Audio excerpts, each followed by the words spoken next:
Oh, hello. Welcome to today's video. We're going to be talking about the new Kill Team Joint Ops, otherwise known as Kill Team Co-op. Off we go. So, this is an article that's just come up on Warhammer Community, continuing their blitz, giving us one new Kill Team article every single day. I'm just going to read this first little section to you, and then I'll give you my thoughts on it. So, it says, the new edition of Kill Team brings the tightest and most cinematic special operations you could ever hope to find in the 41st millennium. Meaningless sentence. But it's not all about one player taking on another in intense battles of covert skill. There is a brand new way to play. Introducing Joint Ops.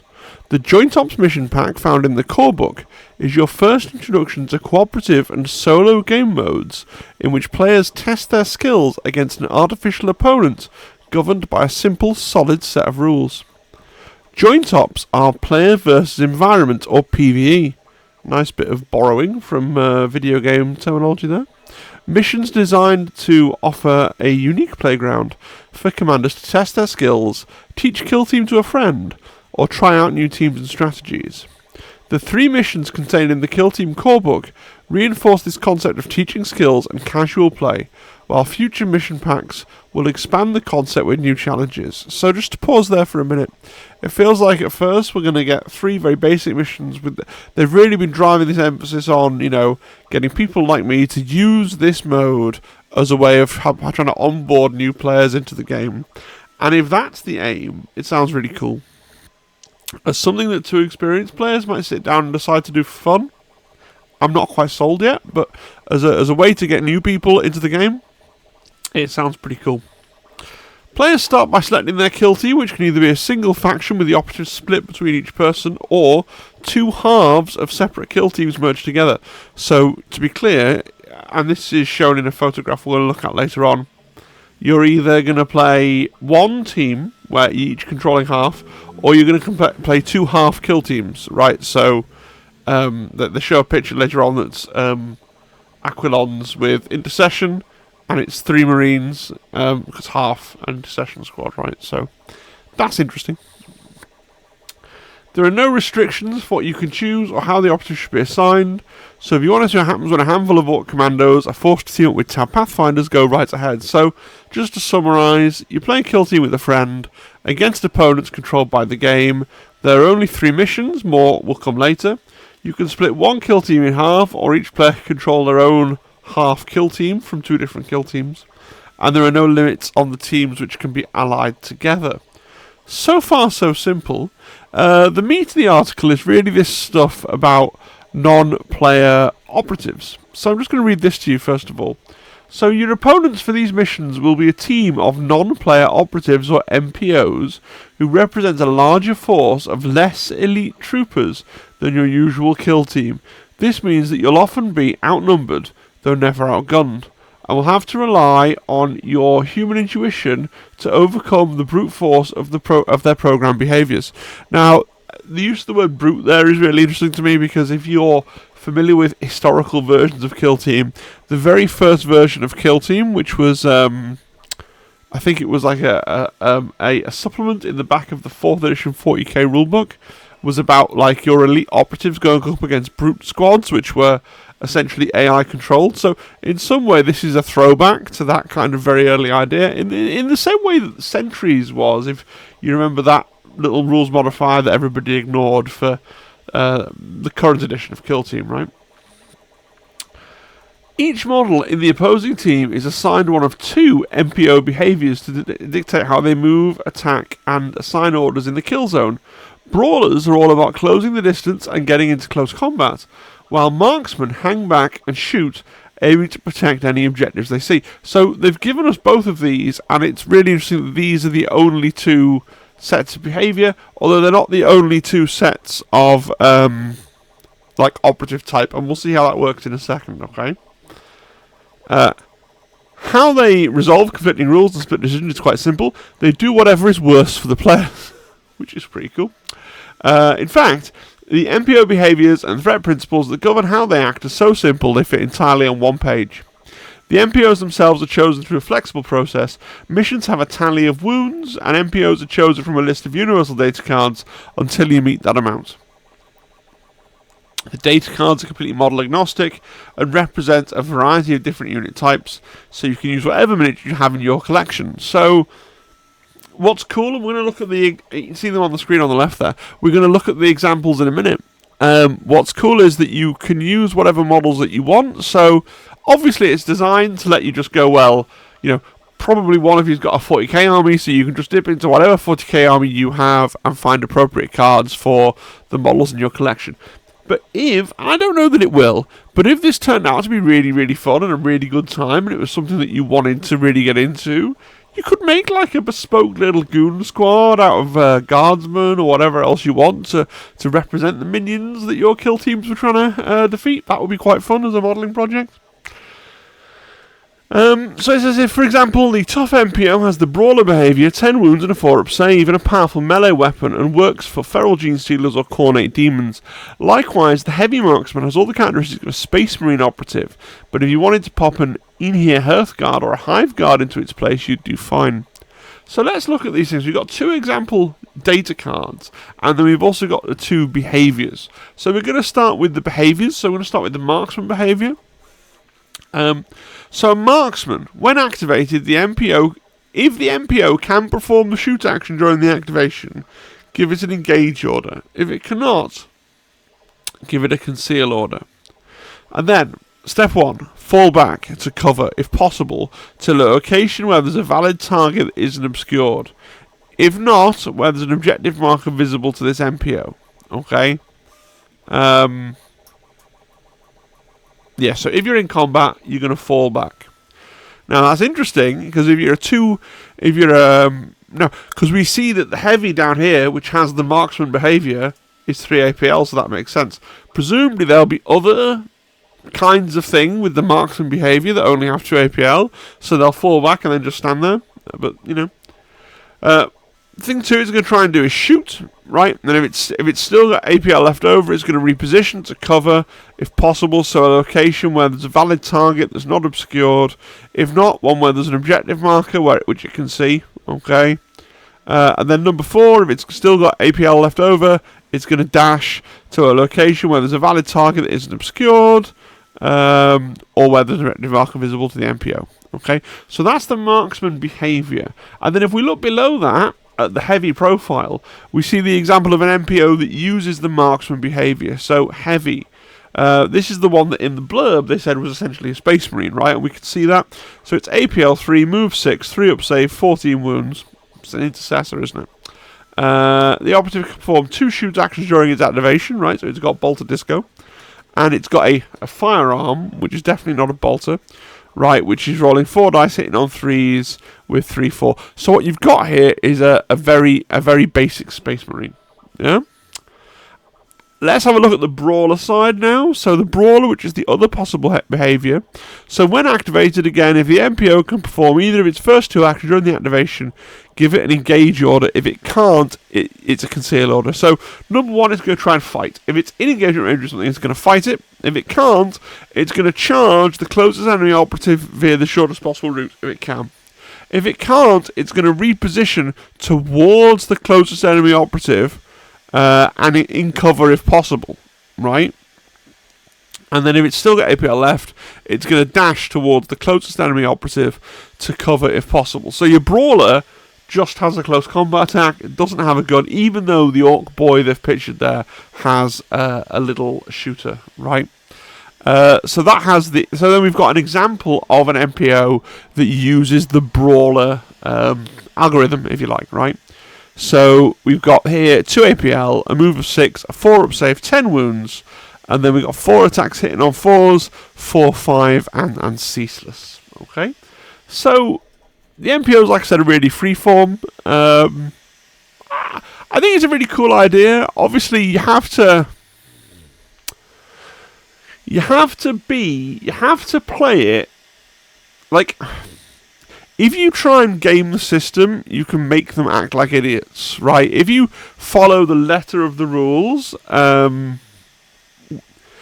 The trick will be following the rules in such a way that you're playing the MPOs to the best of their possibility. Because when it things like reposition towards the closest enemy operative to cover if possible, there's going to be situations where you have to make a judgment call of exactly where the model's going to land and what they're going to do, and is it going to stray into engagement range with this other model and things like that. And so you're going to have to decide with the person you're playing with, and it's the same if you ever played Blackstone Fortress, right?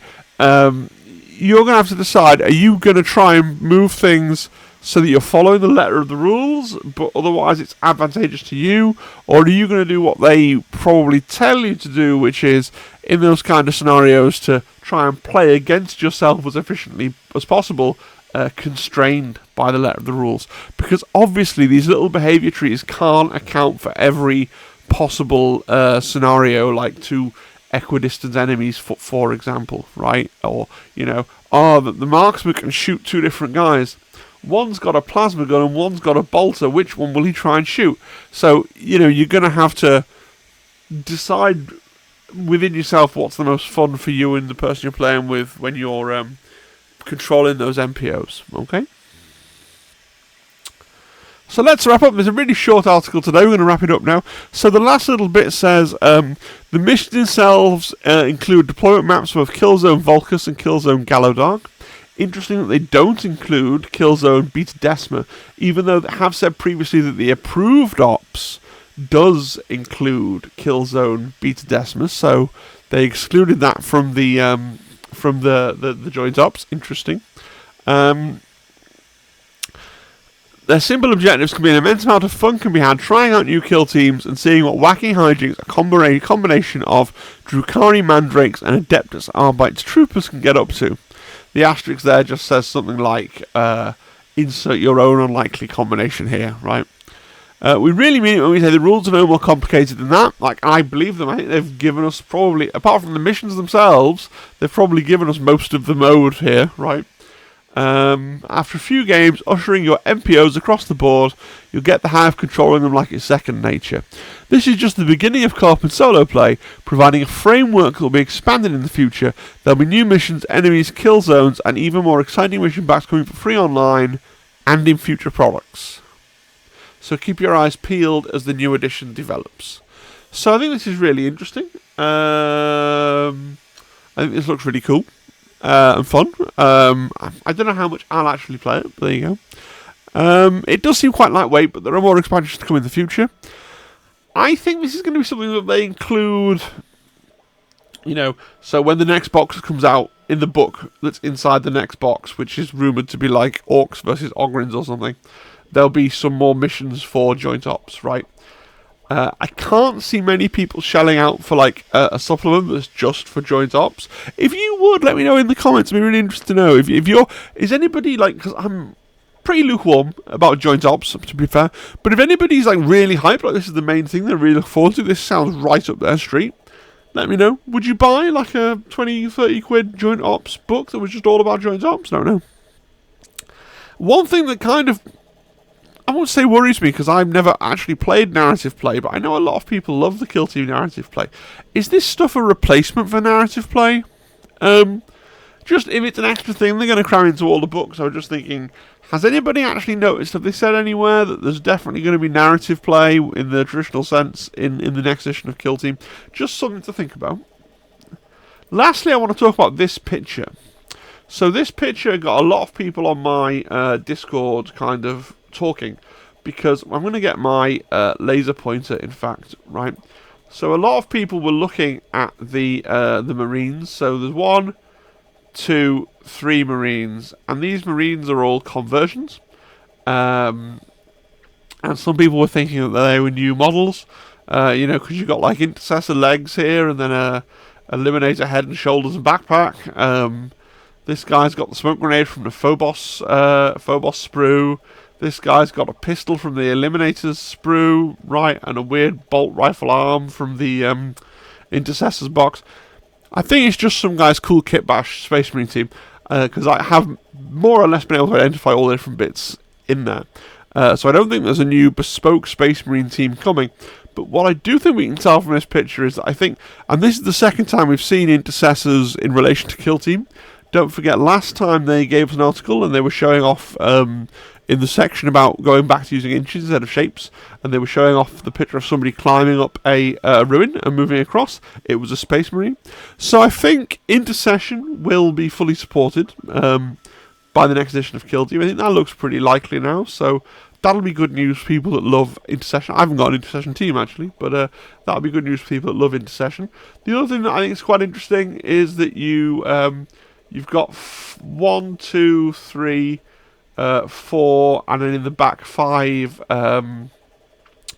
Aquilon, Tempestuous Aquilons, which means they said it was half a team. We've got, we've got 3 Intercessors. We know there's 6 Intercessors in Intercession team, so that kind of confirms that we're going to be, we assumed anyway, we're going to be a 10-man squad for the Aquilons. There might still be 11. We don't know if the rules for joint ops are going to tell us to round up or round down, so you might be using all 10 of your guys and the little robot, or you might have a choice to make whether you want to include the robot or a 10th soldier. I'm sure we'll find out more about the Aquilons in due time, but I thought that was kind of interesting as well.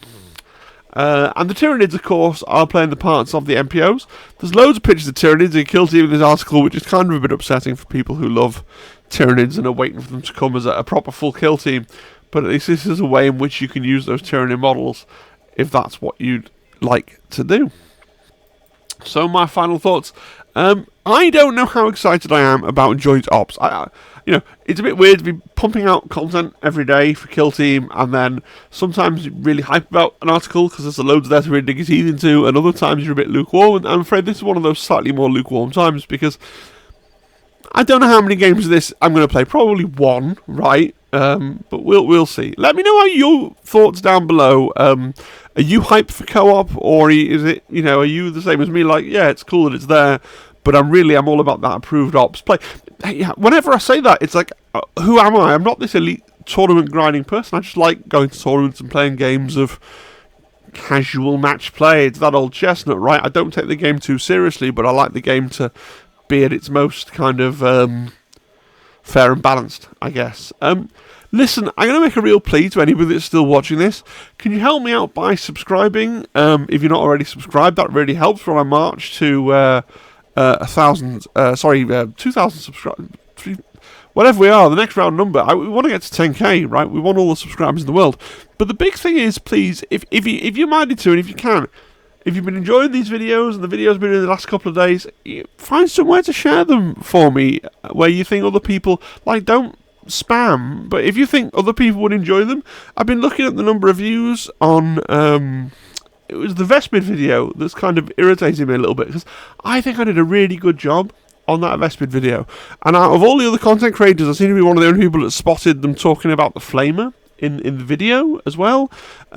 Less than 250 people have watched that video. So, I've got better views on what I would consider to be less useful or interesting videos. So, if you're watching this and you haven't watched the Vespid video on the channel, go and give that a look. I'll try and remember how to put it. I've not been doing it for ages. Put a little linky, boxy thing at the end. But otherwise, it would really help me actually just get a few more eyes on the channel. That would be quite nice. So thank you. If you can see your way to drop in a link, don't all go and spam the same subreddit or Facebook page. But if you can share a link somewhere where you think it'll be appreciated, I'd appreciate that. I want to say a big thank you to all my channel members. Those are the people who give me some money every month, which is really, really cool. And for those members, again, I'm going to say every video now until the end of the month, please don't forget to vote in the Tell Mr. Telltale Impulse What to Do painting competition. The link is in the Discord, in the members only room. Rest the Discord absolutely free for everybody, right? But for members, in the members only room in the pins, you'll find a link to the Survey Monkey. Fill that in and participate in the next hobby challenge as well. Alright, thanks guys, hope you enjoyed the video, and I'll see you the next time that Warcom pushes some Kill Team related information in our direction, okay? Cheery, bye. Bye, bye, bye, bye, bye, bye, bye.